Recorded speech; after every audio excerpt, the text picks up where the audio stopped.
It's the Wise Home Energy Show once again on the WYSL station. Thanks so much for joining us. The host for the most in the house, it's Jeff Flaherty. Hey, Bob. Great to be back here in studio. I thought of you. I was up in the Thousand Islands there over the boat show weekend. Oh, yeah? Yeah. That's a beautiful place. Oh, my gosh. I hadn't seen the boat show in Clayton in 15 years, probably. Man, what they've done with that place. Really? Yeah, Clayton has really come along. Beautiful, beautiful little town. But the boat museum, though, they've had some additions there, yes. Yeah, you could say that. Yes. So I love those old wood boats, and really wood kind of coincides with houses. A lot of the houses we work in are wood. But recently up there was a boat called the Dream Boat, and it's a $180 million yacht that I believe Arthur Blank, the founder of Home Depot, owns. And it's quite a scene. I have only seen pictures of it, but that is... That's excess to me. I don't know. That seems like it could house a lot of people. Yeah, I'm thinking. Well, I saw we did do a walkthrough on the McNally houseboat. Oh, did you? And that was originally what was the guy that built Hard Island Bolt Castle? That was originally his houseboat in the 1900s, and then it was owned by a McNally, as in Rand McNally, the map makers. Yeah, yeah. I love that area up there. It's so pretty. A lot of fun. Absolutely. So.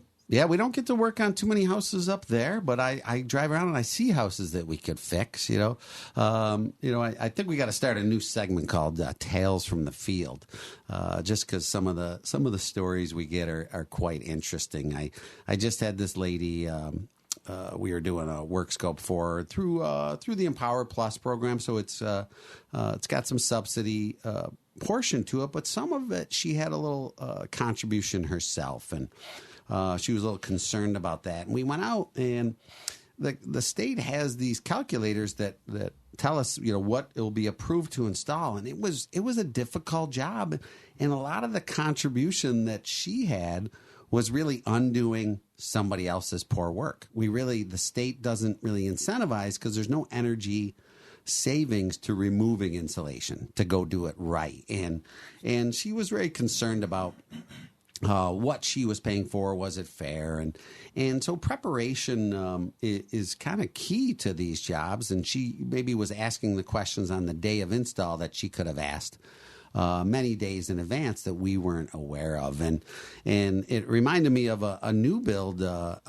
Builder sent me a request to provide a proposal to insulate this. It looked like a pretty high-end home from the design. And he said, we had problems with foam last time, and we'd like you to just quote a thin layer of foam and some batt insulation. And I just instantly responded and said, that is not advisable in this neck of the woods. I don't know if any neck of the woods, because it'll create a dew point that falls right inside the fiberglass, so there's really a potential to create some mold and no way for the moisture to get out of the home with this little thin layer of foam. And I said, I think you'd be a good candidate for, talking to these folks from 475 High Performance Building Supply. And I said, I'll put you in contact with the local product consultant, Corey Murphy, because somebody who's putting out together a high performance house, or I should say a high end home,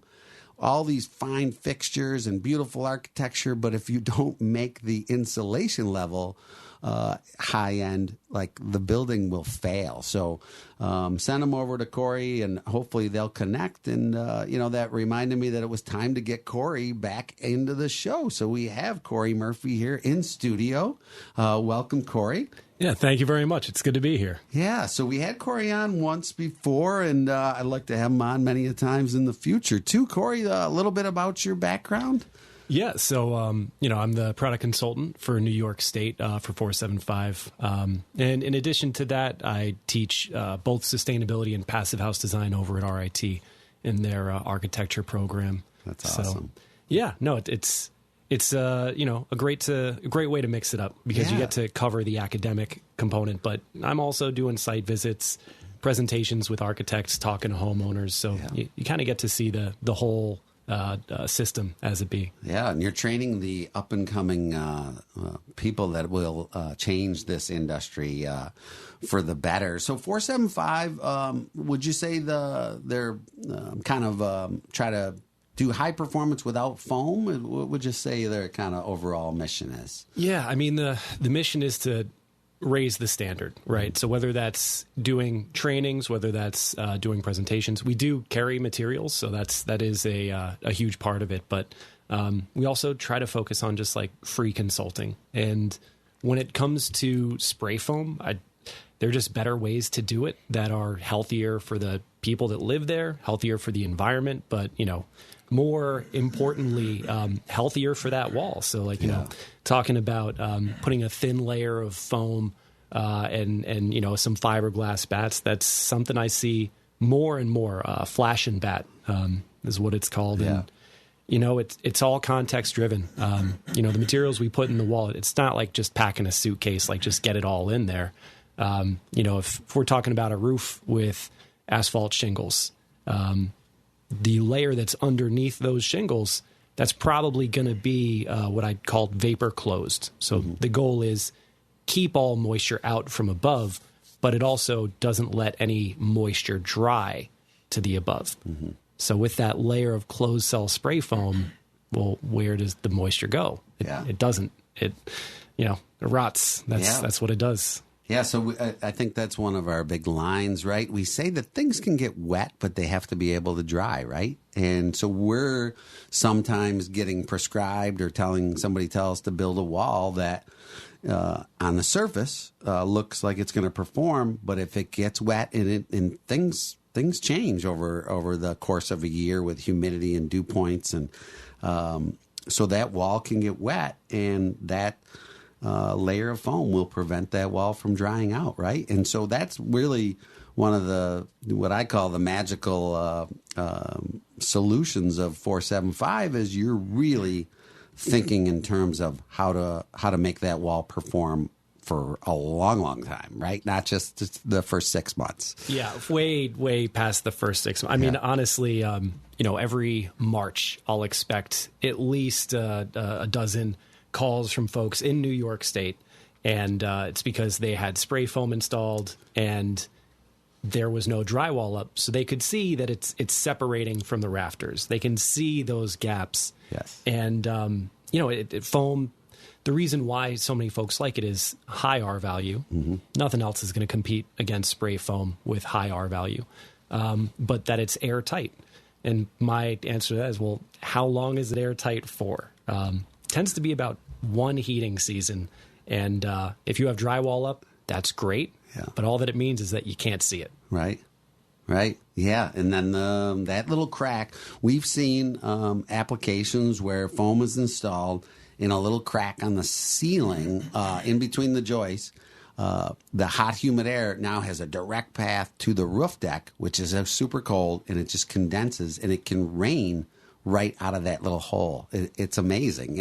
And some of that is, they had a humidifier going, or perhaps a grow room. I'm not sure. I don't remember the specifics, but the humidity was 70% in the home. So it was kind of a two-pronged approach. Let's lower the humidity to a more reasonable level that your home is going to enjoy, but we also had to seal that little tiny hole. And that's what we do in home performance is we think of the broad 10, 20 by 8 foot wall, but the reality is we have to get down to the nitty gritty. It's the cracks that cause us the problems and carry the air and carry the moisture and carry the trouble, right? And so that's really where Corey's specialty comes into play, is they're thinking in terms of those small areas, right? Yeah, and those small areas, they add up quickly, and you think about what's on the other side of that foam. It's an organic material, right? Whether it's plywood or OSB. So just because you have a little crack doesn't mean that that's where the moisture is confined to. Because OSB, plywood, it can soak up that moisture, and then it's covered with spray foam, closed cell over most of it. It has no pathway to escape. Yeah. Let's take a quick pause here for just a second and let Jeff tell you who he is and where he's from and what he does. Sure. So Jeff Flaherty, I'm the founder of Wise Home Energy. We've Been in business for 14 years. We were the Energy Star Contractor of the Year winner nationally for 6 years running, and then they ended that award. So I would have liked to think that we would have Chef's got enough. That's it. Yeah. So we got a team of people that come out and diagnose the home. We access all the available rebates in the state. NYSERDA has some excellent programs. The utilities have some excellent programs, and there's some tax credits, and there's some federal stuff. So we bring the diagnosis first, show you, we'll help you with the paperwork, and we show you what's available, what you can do to improve your home, what financial incentives are to make it palatable, and fix your home for good, for long term. So we're with you. Really, these products are guaranteed on the installation level for 20 years. We're going to stand behind that home performing, or that assembly. We call them a wall assembly or roof assembly. We're going to guarantee that that's going to perform for 20 years. So, not just an HVAC company, right? And then we match that up with the proper HVAC size and really indoor air quality. We have to look at, once we properly tighten down this home, what's going on in the home, and how do we get rid of the contaminants in the home. So, that's where I think, and we more focus on retrofits. That's more of our specialty. We're getting a little bit more into new build, but that's where we're the partnership with a firm like Corey's is a better suit for us, because many times the builders are really looking for the cheapest price, because insulation is not sexy and no one really sees it. It's not a finished product. It's hidden in the walls. And so the builder is juggling all these different components and trying to make the home look really special for the people that are building it. But who's going to know whether it performs properly or not? And long after they leave, that's where Corey's outfit just really focuses more on let's make that home durable. Let's make that home perform. Let's make that home energy efficient. So I think we'll see Wise Home Energy get more into the new builds when the demand is there, that people want safety, durability, and energy efficiency, and that's what those folks really offer. It's kind of a unique offering, I would say. Not only do they have the products, but they have the consultant aspect to get you to install it properly. So, Corey, we were talking before the show. New builds are an option. Additions. I mean, what are you currently seeing where people can improve their approaches to doing upgrades, additions, or building their homes from an energy efficiency, durability standpoint? Yeah, I mean, it's really all the above. I'm getting folks reaching out for new builds, whether I'm talking to architects, builders, or the homeowners themselves, but certainly a lot of retrofits, a lot of additions.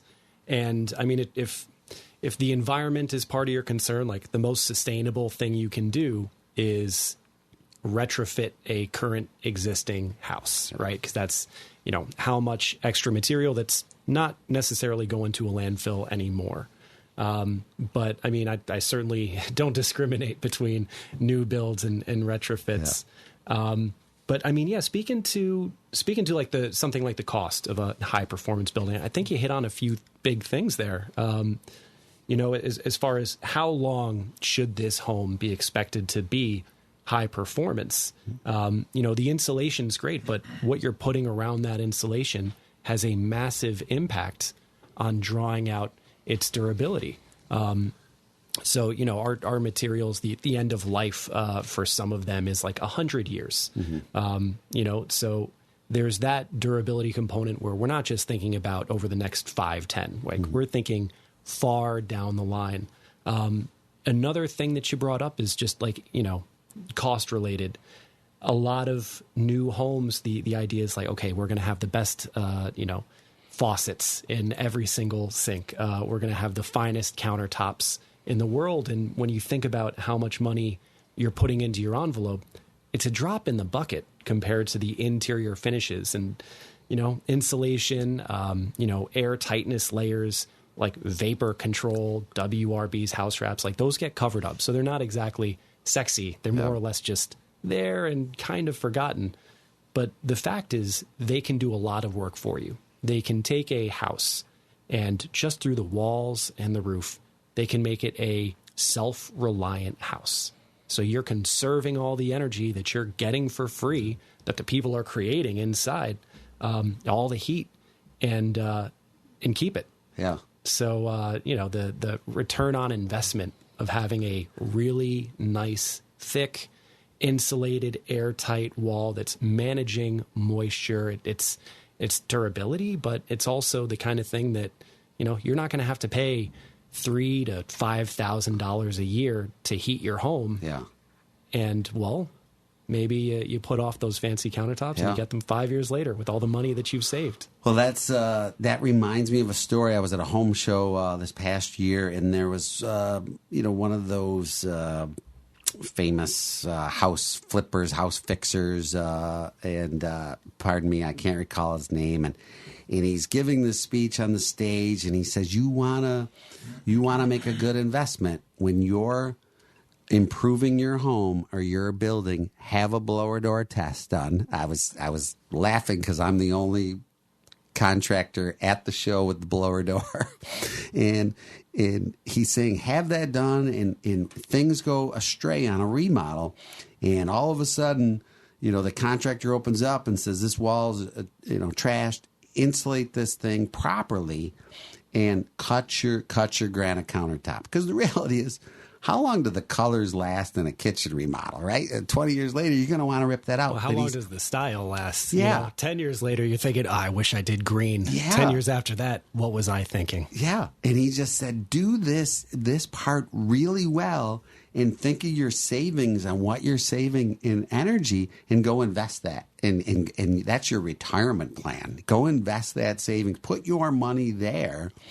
And don't put your money into this granite so that, your neighbors are your neighbors pleased, or are they more jealous? So you should tell them you're living in a comfortable home, not the most stylish home, right? Yeah, and you can get granite countertops. They're going to last a long time. But the point is, don't take your walls for granite. Do we have a rim shot? Oh, absolutely. Boy. If I'd known, I would have had one up for you. But, I mean, speaking of the blower door test, right, like that is one of the best tools that any contractor, any trade can have, is just knowing what the air tightness is. Because if you think about it, right, so the blower door test, it gives you the air changes per hour, or the CFM, the cubic feet of air per minute that's moving through a wall. So said one way, right, let's say it's 1 air change per hour, which is pretty low. That means that every hour when we apply pressure to the interior of the house, the air is moving through the walls once every hour. Code is 3 air changes per hour, which is pretty, it's not the most difficult target to hit if you are specifically, strategizing for air tightness. But that also means that 3 times every hour, all of that air that you are paying to heat and you are paying to cool is going right outside. So you're heating the outdoors where you're not really appreciating it. Yeah. So, and I always say, if you're away at work and the home is just leaking the air, there's no particular purpose to have a home that leaky. And on our retrofits, there's almost kind of a standard that in the 80s built, you'll be looking for about 7 to 9 air changes per hour. 50s, you're probably looking at 10, 11 air changes per hour. And you start going pre-40s, and it's just a rule of thumb, but we find it can fall in that. You're looking at 13 air changes per hour, and Corey's talking the code is 3, and you can hit 1. And that blower door, that's why we mention it here at least once every show, Bob, Wise Home Energy is such a firm believer in it that, for example, the home I started the show with, saying the customer was a little concerned on what she was getting. Sometimes insulation is, you walk out and sometimes people will go, well, I don't feel anything. I don't know when I said anything different.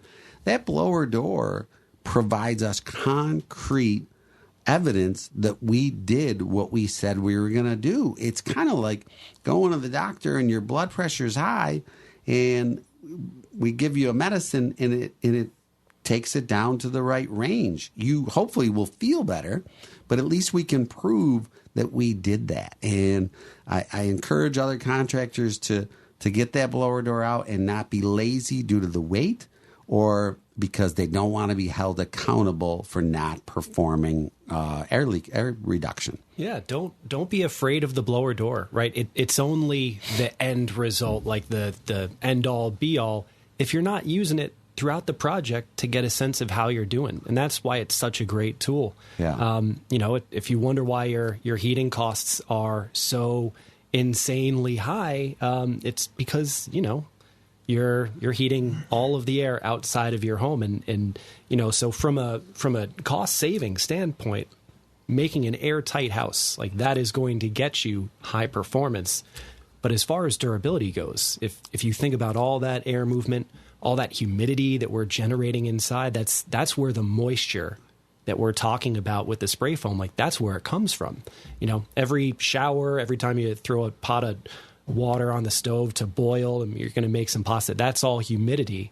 And if you have a leaky envelope, that's the moisture that we're talking about that gets trapped in there. Yeah. So by making an airtight house, by testing with a blower door test throughout, not only are we talking about savings as far as heating and cooling, but we're also talking about savings as far as you don't have any problems with mold or rot. Yeah. You're taking care of that before it becomes a problem.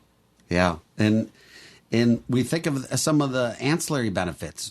When we tighten down that home and we do it properly, those air paths are the same paths that the pests use, the bugs and the mice and the rodents. And working with a coworker who's repairing a wall, and he's like, I open up this wall and I could instantly smell the mice droppings and urine, and it's just an old nest, and it just encapsulates it in that wall. So those are some of the extra benefits that who wants to deal with in their home. Most people don't like pests. Some people are like, that's just another critter in the home. But those are some of the extra benefits.